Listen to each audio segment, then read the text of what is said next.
Mungu kama furaha. Wachungaji na Wakristo wote tushirikiane, tuombe Mungu azidi kutupa amani.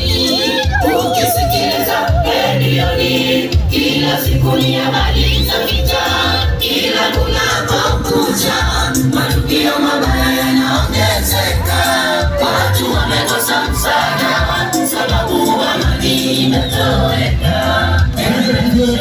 Magazetini kila siku ni habari za vita, nchi za wenzetu wanapigana ovyo, nchi za wenzetu wanachujana, wanauana ovyo.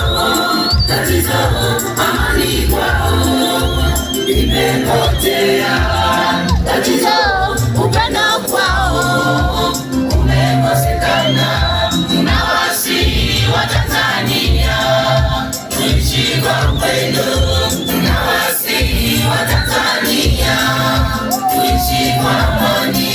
Tuwaombe viongozi wote wanaoiongoza Tanzania, wape upendo, uvumilivu. Tanzania tutaishi kwa amani.